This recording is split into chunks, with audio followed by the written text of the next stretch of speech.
السلام علیکم۔ جماعت خام صاحب بخاری شریف، یہاں پر لکھا ہے بابن کئی فکانہ بدال وحی، آج سبق چلے گی، ٹھیک ہے نا۔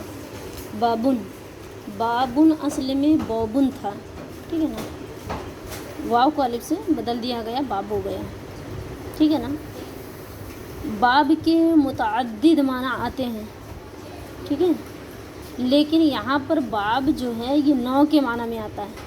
باب کے متعدد معنی آتے ہیں اور یہاں پر نو کے معنی میں آتا ہے باب، ٹھیک ہے نا۔ جسے کہتے ہیں من فتح الباب من العلم، ٹھیک ہے، من فتح الباب من العلم، جس نے علم کا دروازہ کھول دیا، یعنی علم کی ایک قسم ظاہر کر دیں۔ اب یہاں پر بیان کرتے ہیں باب میں اور کتاب میں فرق ہے۔ یہاں پر مصنف نے کتاب نہیں شروع کی لیکن باب شروع کیا، تو کہتے ہیں باب اور کتاب میں مصنف یہاں پر فرق بیان کرتے ہیں۔ کہتے ہیں کتاب کے ضمن میں متعدد فصلیں ہوتی ہیں۔ اگر کہیں پر کتاب دے دیا گیا، جیسے اس سے پہلے میں کافی مرتبہ یہ بات بتا چکی ہوں، لیکن بخاری کے حوالے سے، بخاری کی روایت سے بتا رہی ہوں کہ کتاب اور باب میں بہت فرق ہوتا ہے۔ مصنف نے یہاں پر باب سے شروع کیا، اور باب کا معنی کیا ہوتا ہے؟ باب متعدد معنوں کے لیے آتا ہے، لیکن یہاں پر قسم کے معنی میں آیا ہے، نوع کے معنی میں آیا ہے باب، ٹھیک ہے نا، ذہن میں رکھنا۔ اور مصنف رحمۃ اللہ تعالیٰ علیہ یعنی ابو عبداللہ، آپ کی کنیت ہے ابو عبداللہ کے نام سے آپ موصوف تھے۔ امام بخاری رحمۃ اللہ تعالیٰ علیہ یہاں پر کیا ہے، کتاب اور باب میں فرق بتا رہے ہیں۔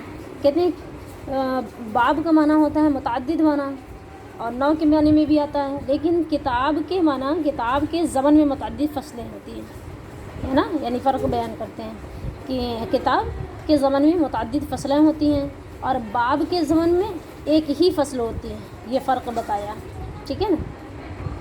تو بات سمجھ میں آئی؟ بابن کیا تھا اصل میں؟ بوبن تھا، اس کو الف سے بدل دیا گیا، باب ہو گیا۔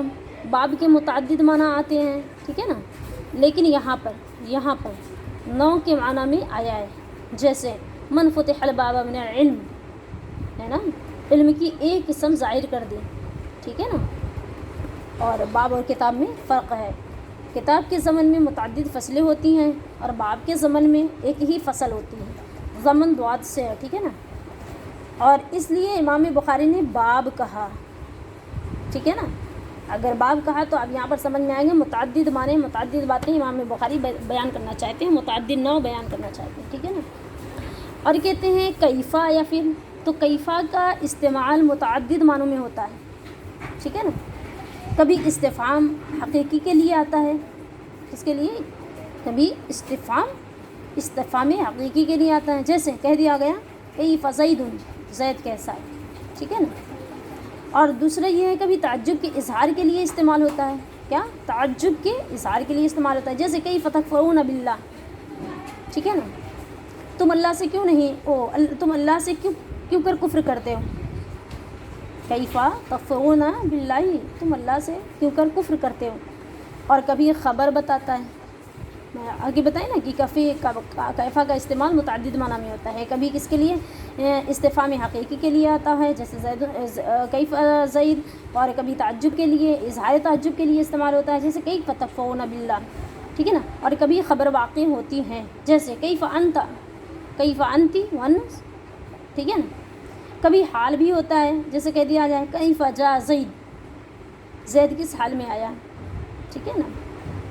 بات ہو گئی۔ اب یہاں پر بیان کیا جاتا ہے، میں نے باب کو بتا دیا اور کیفا کو بتا دیا، ٹھیک ہے نا۔